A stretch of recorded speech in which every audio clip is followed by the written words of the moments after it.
E agora também transmite o vírus Zika, que gera microcefalia nas nossas crianças. Já são milhares de casos suspeitos. Vamos combater todos os dias o mosquito Aedes aegypti. Não deixe água parada nas nossas casas, no nosso quintal, na nossa vizinhança.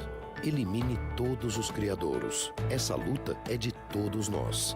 Um mosquito não é mais forte que um país inteiro. Governo Federal. Rádio Unaerp. Boa noite, sejam muito bem-vindos à Rádio Unaerp. Está começando mais um Na Cara do Gol. E hoje temos um programa mais curto, temos um tempo corrido, então vamos direto aos assuntos. Primeiro vamos começar com a Copa do Brasil, com ele, Guilherme Faria.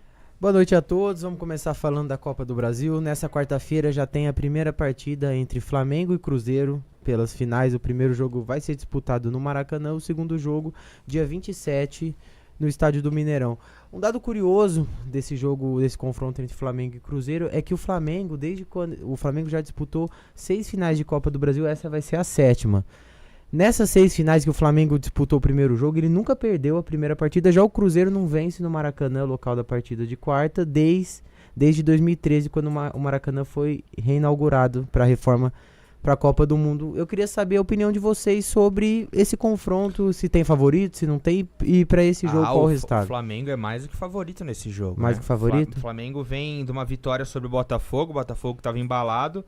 E fora que o Flamengo tá com um técnico novo, já vem com aquela piada do cheirinho, que só fica no cheirinho. Sempre fica no cheirinho. Então já foi eliminado da Libertadores, tem um time recheado de estrelas.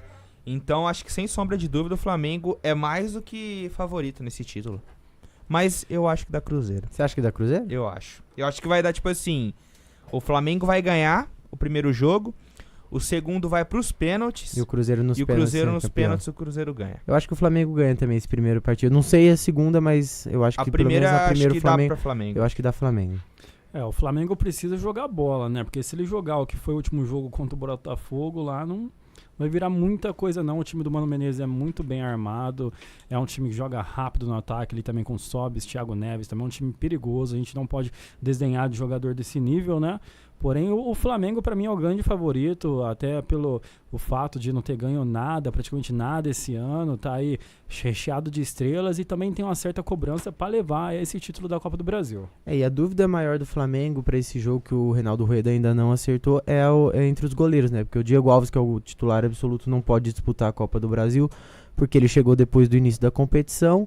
E a dúvida é entre o Alex Muralha e o Thiago. Eu acho que o Thiago ficou com a vaga, então. Na opinião de vocês, o Thiago também? Também. Eu também acho. Hoje eu vi uma enquete, o Thiago também, a torcida do Flamengo pega muito no pé do Muralha. O Muralha vem falhando muito. Vem fazendo boas partidas. Eu acho o Flamengo demais pro Muralha, pra também falar a verdade. No Figueirense ele foi muito bem, mas o Muralha é um goleiro que não passa muita confiança. E o Thiago, que é um goleiro da base que foi bem na Copa São Paulo, quando o Flamengo foi campeão em cima do Corinthians, deve ser o titular. Espero que seja o titular porque joga mais bola. A ascensão do Muralha foi muito rápida, né? Poucos anos ele jogava aqui no Comercial, a decadência Série também. D, e subiu, foi pro Figueirense, agora num todo poderoso Flamengo aí, eu acho que foi muito rápida a ascensão dele também. Sim. Tem um vídeo que um torcedor do Flamengo fez com alguns lances de pênalti do Muralha. Em todos os pênaltis, o Muralha pula pro lado errado. Em todos. Ele não pega um pênalti. E numa final de Copa do Brasil, né, que pode ir pros pênaltis, você precisa ter um goleiro experiente, ainda mais na hora de pegar.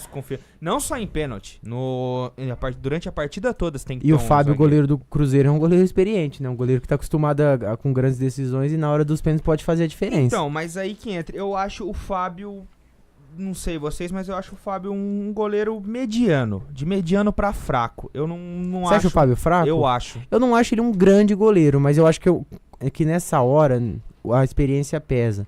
E o Flamengo tem 2 goleiros, um que é muito contestado pela torcida, que é o Muralha, e outro que é um goleiro muito jovem, que é o Thiago. Eu acho que é um goleiro muito promissor, mas que não tá maduro ainda. E numa decisão de pênaltis, eu acho que pesa a favor do Fábio, mesmo o Fábio não sendo, na minha opinião, um baita de um grande goleiro. Mas é um goleiro muito experiente que tá acostumado, já jogou final de Libertadores, já foi campeão brasileiro. Sim, o Fábio ele teve 2 anos, na verdade, que foi o sucesso dele, foi onde o Cruzeiro foi o bicampeão brasileiro, né? Mostrando ali o valor dele, porém não vejo ele como um top 5 dos goleiros no Brasil hoje. Aquela época ele foi muito cotado para vestir a camisa toda a seleção. Mas nunca foi chamado. Né? Nunca foi chamado. Se fosse fazer um top 5 dos 5 principais goleiros atualmente do futebol brasileiro. Hoje é difícil, hein? Ó, os 2 primeiros... Começar de baixo pra cima ou de cima pra baixo? De cima pra baixo. De cima pra baixo? Bom, vai, Gui, pra não ser clubista. Eu acho o Everton. Eu acho Everton. o Everton, então vai. Vamos jogar 5 nomes. O Everton. Cássio, vocês botariam no nome? Então, eu colocaria ele em segundo. Eu colocaria... Cássio. Então vai, Cássio, Vanderlei dos Santos, né? Em primeiro, pra mim, Vanderlei. Hoje, pra mim, ele é o melhor goleiro do Brasil. Pra mim, estaria empatado o Vanderlei e o Cássio. Eu colocaria o Marcelo Groi do Grêmio. Ele não vive uma grande fase hoje. E numa lista aí, eu colocaria um estrangeiro também, o Gatito Fernandes. Vem fazendo um bom campeonato brasileiro. Gatito Fernandes, que é pegador de pênalti. Agora vamos lá, de cima pra baixo. Em quinto lugar, quem que vocês colocariam? Eu, particularmente, Marcelo Groi. Marcelo Groi, o Everton, Vanderlei, Cássio e o Gatito. Eu mudaria só a ordem. Eu colocaria em quinto o Everton. Eu colocaria o Everton em quinto. Depois o Marcelo Groi. Aí eu viria com o Gatito Fernandes, Cássio e o Vanderlei. Eu deixaria, na verdade, o primeiro e o segundo eu deixaria empatado. Eu acho que os dois estão num momento muito bom. Sim. O Vanderlei vem numa crescente e o Cássio é um goleiro muito experiente que cresce muito em decisões. Sim. Na minha, ficaria empatado os dois em primeiro e segundo, o Vanderlei e o Cássio, né? Igual, pra mim a mesma coisa. O terceiro, o Gatito. O quarto, o Marcelo Groi. E o quinto, o Everton. E na seleção, esse é o único setor ali que ainda tá em aberto, digamos assim. Mas né? pro Tite, o titular é o Alisson mesmo, né? Mas deixa eu fazer uma pergunta. Tem um nome que a gente não botou na lista aqui, mas ele é um nome badalado, que é o caso do Joilson. Do Palmeiras. Do Jailson do Palmeiras. O Jailson ele machucou, que né? Tá machucado. Mas agora. ele não merece entrar nessa lista? Eu colocaria ele até no lugar do Marcelo Groi. Do Marcelo Groi? Mas pelo momento? Pelo momento. Então, eu também tinha pensado no Jailson, eu só não coloquei o Jailson porque ele tá machucado e não tá jogando. Mas dos que estão jogando, se bem que o Gatito Fernandes no Botafogo também, ele reveza bastante com o Jefferson, né, que é o ídolo lá. Mas eu acho que essa lista tá boa, viu? E pra mim, se o Inter tivesse na Série A, acho que o Danilo Fernandes entrava nessa lista também. O Danilo Fernandes é um baita de um goleiro, né, que mesmo o Inter caindo ano passado, ele jogou muita bola. Eu acho que foi o melhor jogador do Inter na temporada passada, mas sozinho não consegue, não deu, né? O problema do Brasil é aquela coisa, nós temos bons goleiros, não temos goleiros excepcionais. Tem aquela coisa, o nível, um goleiro bom tem. É muito nivelado, né, sim, pra falar a verdade. Sim. Até na seleção brasileira, se a gente for olhar os 3 que estão hoje, o Ederson, o Alisson e o Cássio, pra mim, eu acho que os 3, qualquer um dos 3 poderia ser titular. Não é uma Copa, não é um Brasil de 2002, né, que tinha os melhores goleiros. Que tinha os melhores goleiros. Hoje Entre é muito nivelado. Os 3 ali, eu escolheria o Cássio como titular. Hoje eu escolheria o Cássio, mas eu entendo... Não trajetória, porque ele já foi convocado mais vezes, tudo mais. E o Cássio cresce em decisões, né? Sempre quando tem uma decisão, o Cássio cresce. Mas eu entendo o lado do Tite de colocar o Alisson, porque desde quando o Tite entrou na seleção, o Alisson era o goleiro titular. E o Alisson nunca falhou pela seleção brasileira. Então eu entendo a opção do Tite de deixar o Alisson como titular na seleção. Olha, por falar em goleiro, né, a gente vai se surpreender. Talvez possamos nos surpreender.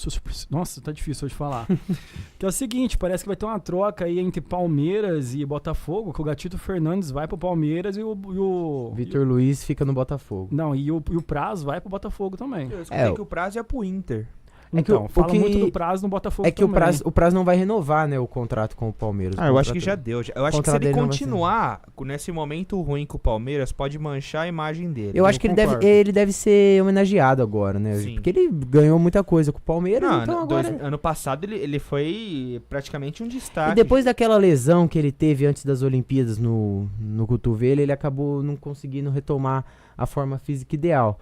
Mas eu acho uma troca melhor pro Botafogo do que pro Palmeiras, pra ser bem sincero pra vocês. Porque o Vitor Luiz, o lateral esquerdo, que é do Palmeiras e tá emprestado pro Botafogo, na minha opinião, ele é melhor que todos os laterais que o Palmeiras tem. Ele é melhor que Egídio, melhor que Zé Roberto, improvisado na lateral, e melhor que o Michel Bastos também. E por outro lado, o Botafogo vai perder um grande goleiro, mas tem outro grande goleiro no elenco, que é o Jefferson, que é ídolo da torcida, e voltou muito bem depois da contusão. Sim, sim. Então, eu acho que o Botafogo acaba sendo mais beneficiado do que o Palmeiras nessa troca. Eu também acho. Bom, vamos agora para falar de eliminatórias. Bom, antes de a gente pular o assunto, e aí? Flamengo ou Cruzeiro? Nessa quarta-feira, Flamengo. Flamengo ou Cruzeiro? Eu sou Flamengo pros 2 jogos. E eu acho que o primeiro é Flamengo. Ó, eu já falei, Flamengo primeiro, Cruzeiro depois. Beleza, eu ainda não tenho uma opinião formada sobre quem vai ser campeão, mas pra quarta-feira eu acho que é o Flamengo. Na semana a gente teve eliminatória, Brasil e Equador. E Equador. Que foi um repeteco, digamos assim. Porque há um ano atrás o Tite assumia o Foi Brasil. a estreia do Tite, Foi né? a estreia, ganhou de 3-0 Lá no do Equador, né? Lá no Equador. O Equador que na época chegou a assumir a liderança Sim, no começo das E eliminatórias, agora, que pena, né? sim. E agora caiu, deu uma despencada, né? Natural. Com gols do Paulinho e do Felipe Coutinho, o Brasil conseguiu ganhar, se mantém líder Absoluto, né? absoluto na tabela. Já garantiu seu passaporte na Copa do Mundo da Rússia. Só que uma coisa que eu percebi no jogo é que o Neymar mudou o estilo dele de jogar na seleção brasileira. Eu acho que ele tá segurando mais a bola, tá pegando mais o drible, porque é assim que ele tá atuando no Paris Saint-Germain. No Paris Saint-Germain ele joga mais centralizado, não só centralizado. No Barcelona ele jogava muito só pela esquerda, porque quem fazia esse papel de buscar a bola, ficar pelo meio e pra direita e pra esquerda era o Messi, mas como no Paris Saint-Germain ele é o protagonista do time, ele faz essa função de vir buscar mais a bola, e na seleção brasileira ele fazia isso, mas agora ele tá fazendo mais porque no clube que ele atua, Isso não é Olha, perigoso? eu vou dar uma visão um pouco crítica desse assunto. Eu percebi também que o Neymar anda fazendo isso no jogo da seleção. E assim, o Neymar, ele tá querendo, pra mim, ser um pouco egoísta pra ser o jogador melhor do mundo do ano que vem. Então ele tá tentando roubar as atenções de todo jeito. No Paris Saint-Germain ele vem conseguindo fazer isso. Só que na seleção ele precisa ser coletivo, porque a gente tá com um time com Gabriel Jesus, Coutinho, o Paulinho ali. O pessoal tá arrebentando ali aqui meio campo com o Renato Augusto. Se ele jogar várias bolas, ele poderia ter tocado, aberto o companheiro em facão. Ele preferiu fazer tudo sozinho, querendo levar a vantagem sempre. Então acho que o maior problema do Tite vai ser convencer o Neymar que ele vai ser o melhor do mundo no coletivo. Se ele não se preocupar, não for uma ideia fixa nesse pensamento dele. Eu concordo. Eu acho que o Neymar, no Brasil, ele funciona mais no estilo do jogo que ele atuava pelo Barcelona do que agora pelo Paris Saint-Germain. O Neymar, ele tem um bom passe, ele bate bem de fora da área. Só que, dentro da área você tem um Gabriel Jesus, entendeu? Posso falar da escalação? Por favor. Da provável escalação do Brasil, ainda não tá definido, né? Joga agora contra a Colômbia, né? Então é até curioso antes de eu falar a escalação, há um ano atrás, né, era a segunda partida do Tite à frente da seleção, e o Brasil não tava nem no grupo dos classificados para a Copa do Mundo. E um ano depois a gente vê a evolução, né, da seleção brasileira, que nas eliminatórias venceu todos os jogos desde que o Tite assumiu. E hoje, um ano depois, ele enfrenta a equipe da Colômbia na Colômbia. A Colômbia que, é curioso até a gente falar, o técnico da Colômbia é um argentino chamado José Pekerman, que está balançando no cargo, e o substituto, que é o nome mais forte falado pela imprensa colombiana, é o nome do Reinaldo Rueda, que está no Flamengo, que seria para assumir a equipe da seleção da Colômbia no começo do ano, para poder disputar a Copa do Mundo. Vocês acham que o Reinaldo Rueda iria para a Colômbia? Porque o Reinaldo Rueda, quando chegou no Flamengo, já havia essa possibilidade de ir para a Colômbia, e ele falou que ficou encantado pelo projeto do Flamengo. Olha, Vocês acham que poderia acontecer mais ou menos parecido com o que aconteceu com o Osório no São Paulo? uma Copa do Mundo é o ponto máximo, é o auge para qualquer treinador e jogador de futebol hoje do mundo. Então, mas se ele fosse mesmo pra Colômbia, será que ele teria ido pro Flamengo? Porque antes de ele ir, já havia esse burburinho de que ele seria o próximo treinador da Colômbia na Copa do Mundo. Olha, Eu acho que seria uma pena, de verdade, se ele saísse do Flamengo. talvez, pra mim, ele possa fazer um acordo com o Flamengo, ele treine o Flamengo até o final deste ano, quem sabe conquista o título da Copa do Brasil, aí fica com uma boa impressão com a torcida e fica com a promessa que volta também pro Flamengo no ano que vem. Porque quando o Flamengo fez a proposta pelo Reinaldo Rueda, eu não sei nem se vocês sabem, o Reinaldo Rueda queria colocar uma cláusula no contrato que, se a seleção da Colômbia o chamasse para ser o treinador, ele iria sem problemas. Só que na época, por isso que até demorou pra fechar a negociação, o Flamengo não quis isso e no contrato dele não há nenhuma cláusula. O que me faz acreditar de que o Reinaldo Rueda não iria para a seleção da Colômbia.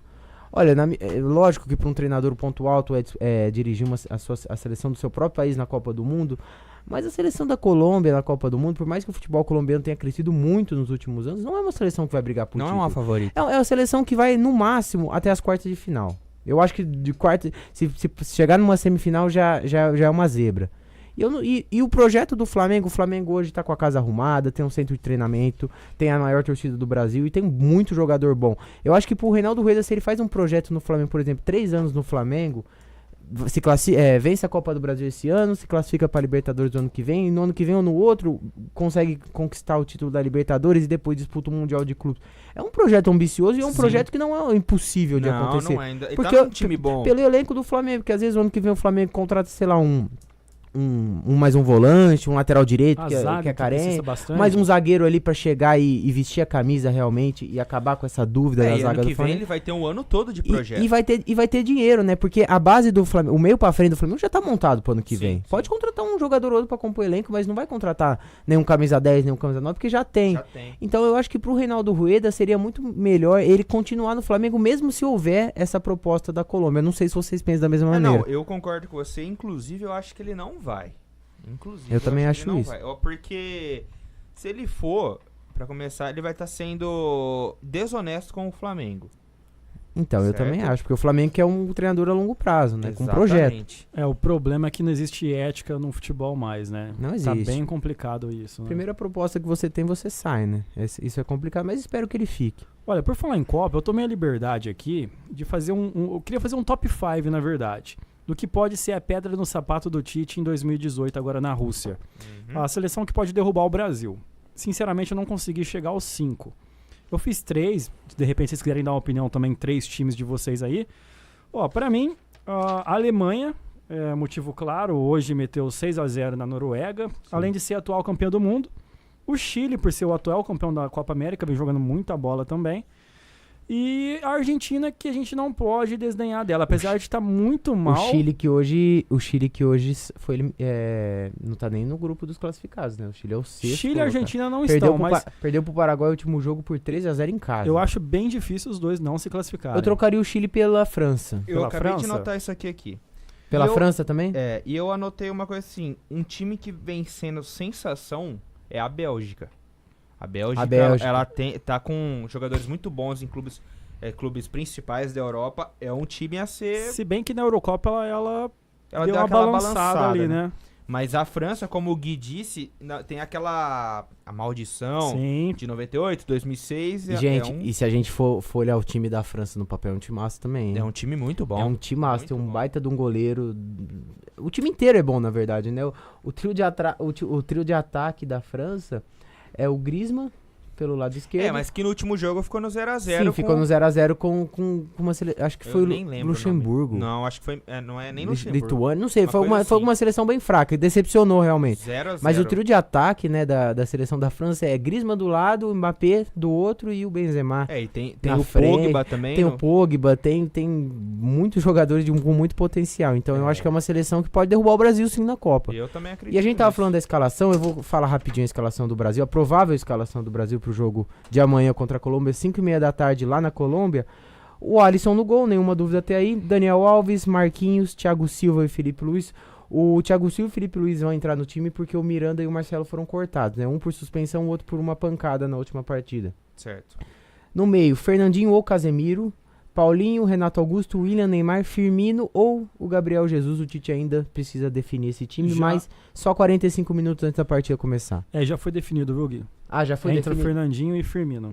O Gabriel Jesus vai ficar no banco. A ideia do Tite foi ele ter que ele quer fazer um elenco, na verdade, que se caso alguma surpresa ocorrer na Copa, alguma lesão, algum tipo de problema, ele tem um elenco em atividade produzindo, não só no banco. E é interessante ele fazer isso mesmo. Rodízio de jogadores. Sim. Até porque o Brasil tá 11 pontos na frente da Colômbia. Tem aquela gordura que já tem aquela gordura. O que o Brasil poderia fazer agora é quebrar recorde, né? Tem um recorde da Argentina pro que o Brasil pode quebrar, mas de verdade, pra mim não importa nada, a Record já tá classificado em primeiro, então eu acho importante testar.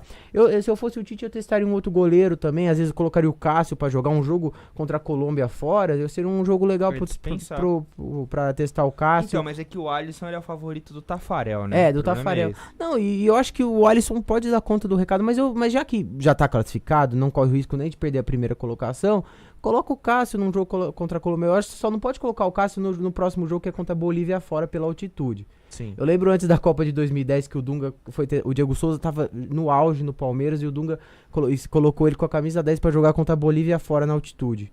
Ninguém do time jogou bola e depois o Diego Souza nunca mais foi convocado. Só agora pelo Tite. Então, você corre o risco de queimar um jogador num jogo na altitude contra a Bolívia, que é uma ocasião extraordinária, né? É isso aí.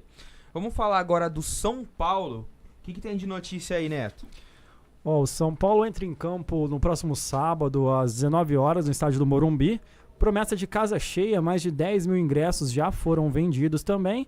O problema surgiu hoje na representação do time, foi que Jusilei e Marcos Guilherme deixaram o treino com dores musculares e viram dúvida para o próximo confronto aí contra a Ponte, viu? A bruxa tá solta. A bruxa tá bem solta, é um jogo decisivo pro São Paulo, ali quase um confronto direto ali pelo rebaixamento, né?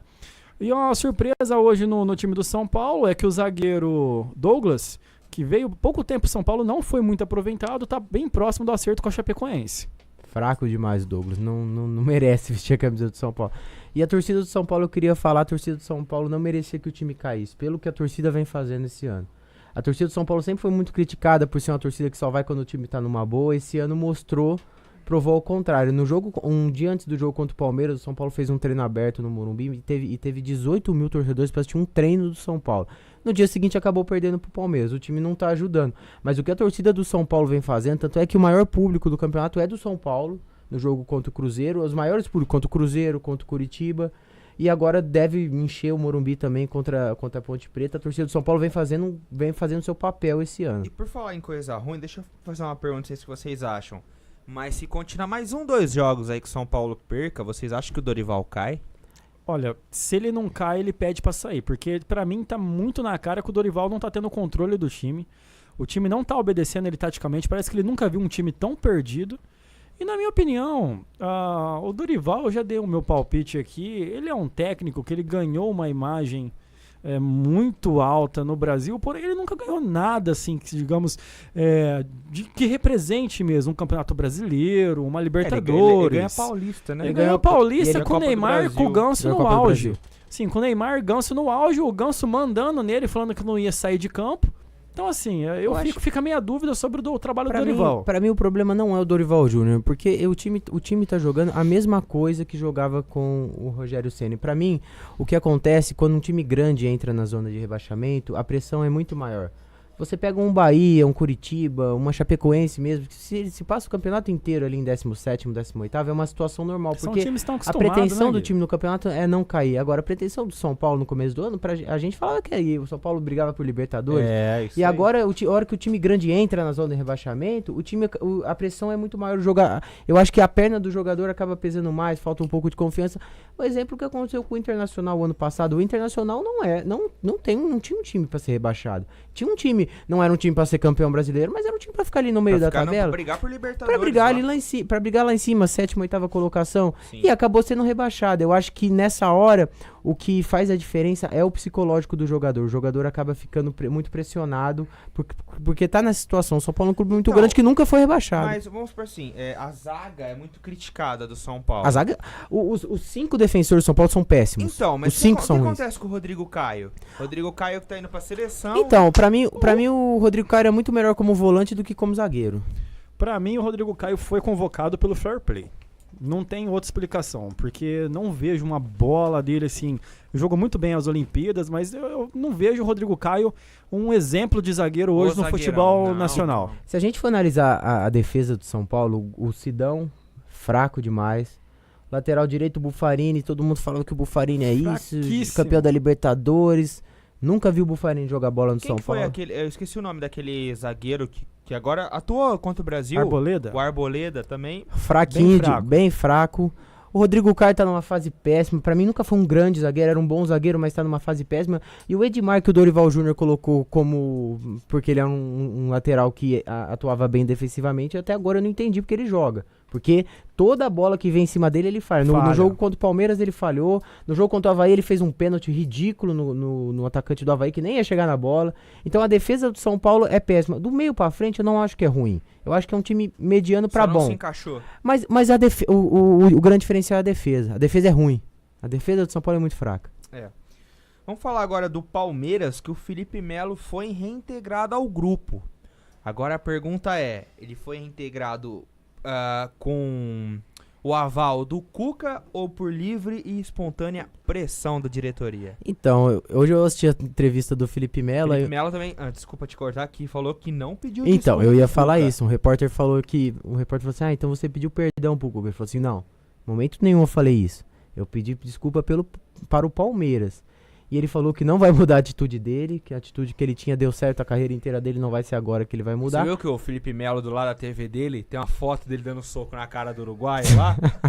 Tem, tá a TV, Não, o Felipe Melo é uma figura. figura. Eu acho que, na minha opinião, o Felipe Melo foi reintegrado ao elenco porque o Palmeiras tinha a área jurídica do Palmeiras tinha medo do Palmeiras. O Palmeiras já estava sendo processado pelo Felipe Melo porque o Felipe Melo estava treinando em horários diferentes, não podia encontrar o elenco nem a comissão técnica e que não veio nenhuma proposta pelo Felipe Melo. Nenhum clube se manifestou. O Felipe Melo falou que os 20 times do Brasileiro queriam ele. Teve do Besiktas, se eu não me engano, né? Então, mas não acabou não dando certo, né? Não se concretizando. E no Brasil ninguém acabou contratando e eu acho que os caras sentaram com o Cuca lá e falaram assim, ó, Cuca, a gente pagou pelo Felipe Melo, se ele continuar treinando separado vai dar problema pro Palmeiras, temos que pagar salário ainda. O cara tem que estar pelo menos treinando com os jogadores. Se vai ser utilizado ou não, agora a gente não sabe. Mas vai ser curioso a gente ver o que vai acontecer. Mas eu acho que vai ser bom pro elenco do Palmeiras, querendo ou não, os caras gostam dá outra cara. E os jogadores do Palmeiras, pelo menos em entrevista, falam que gostam do Felipe Melo. Falam que é um cara que tem liderança, tudo. Agora, se ele não se resolveu com o Cuca da maneira da Palmeiras que estão falando. Também do Palmeiras. Mas até o fim do ano isso compromete elenco. Se o Felipe Melo tiver brigado com o Cuca, se eles não se bicarem ainda, pode atrapalhar o Palmeiras a conquistar a vaga na Libertadores, porque não tem nada certo ainda. Né? O que eu acho que o Cuca vai fazer assim, ele tá reintegrado ao elenco, mas acho que não vai botar ele pra jogar. Botar ele num jogo sim. Vai ficar no banco, vai entrar um joguinho ou outro, eu também acho que não vai ser titular, não. Entendeu? E mais uma última notícia do Palmeiras é que o Dudu voltou a treinar normalmente com o elenco. O Dudu que tá voltando de lesão. Deve jogar. Guizão, pro nosso último assunto do nosso Rap 10 aqui, vamos falar do Botafogo. Então, eu falei pra vocês há umas 2-3 semanas atrás que o Botafogo tava fazendo força pra não se classificar e ele vai conseguir esse fim de semana, né? Porque o Botafogo era o líder do grupo, com chance de abrir uma vantagem enorme pro segundo colocado. Teve 3 confrontos diretos, perdeu os 3. E agora, nesse último sábado, jogando lá em Minas Gerais, perdeu para Tombense por 2-1. O Botafogo, para se classificar agora para a próxima fase da Série C, ele precisa vencer no sábado às 5h30 da tarde aqui em Ribeirão Preto a equipe do Ipiranga e torcer por um tropeço do Volta Redonda e por um tropeço do Joinville, que joga contra o Lanterna Mojimirim. Não vai Ou ser seja, ano que vem. a chance do Botafogo se classificar é quase zero. Time São Paulo e Botafogo em Ribeirão. Não teremos será São Paulo e dessa vez. Botafogo. Primeiro porque o São Paulo não cai, né? E o Botafogo não sobe. Agora, o Botafogo também tem um problema, porque o Moraes, o craque do time, se machucou, não vai jogar nesse sábado. E a confiança do elenco tá em baixa. A torcida do Botafogo tem até um evento no Facebook que a torcida do Botafogo quer vir nesse jogo de sábado para protestar contra a diretoria, né? Nem para apoiar o time, porque ninguém tá acreditando mais na classificação do Botafogo. Se o Botafogo se classificar sábado contra o Ipiranga e for para a próxima fase do Campeonato Brasileiro, vai ser algo histórico, porque o time do Botafogo... Então o Botafogo só precisa ganhar do Ipiranga. Não, o Botafogo precisa ganhar do Ipiranga, precisa torcer contra o Volta Redonda, que enfrenta o líder do grupo, que é o São Bento, que deve jogar com time misto, porque já tá classificado. E em primeiro, não corre risco de perder a primeira colocação, e precisa torcer contra o Joinville, que é o 6º colocado, só que o Joinville joga contra o Mojimirim, que é o último que, nesse fim do campeonato, tá jogando com o time sub-20. Então, se o Botafogo ganha, mas a diferença de pontos, não tem diferença de pontos entre os dois. Se o Joinville ganhar, por exemplo, por 5-0, que não é uma coisa impossível de acontecer, e o Botafogo vencer por 1, o Joinville passa o Botafogo no saldo de gols e se classifica. Sendo, se o Volta Redonda perder. Se o Volta Redonda ganhar, o Botafogo pode ganhar, o Joinville pode ganhar, que nenhum dos dois classifica. Quem sabe, né? Eu acho difícil, né? Mas no futebol tudo pode acontecer, Tudo né? pode acontecer. O 7-1 que o diga, né? Exatamente. Bom, mais alguma declaração a fazer? Tá tranquilo, vambora. Vambora? Tranquilo. Bora, ô Rutz? Então é isso, pessoal. Hoje o programa foi mais curto, tivemos que mudar o horário, mas aos poucos vamos nos encaixando o mais rápido possível. É isso aí. Muito obrigado pela paciência e pela audiência de todos. Semana que vem estaremos de volta com os resultados das rodadas de sábado e domingo. E é isso aí.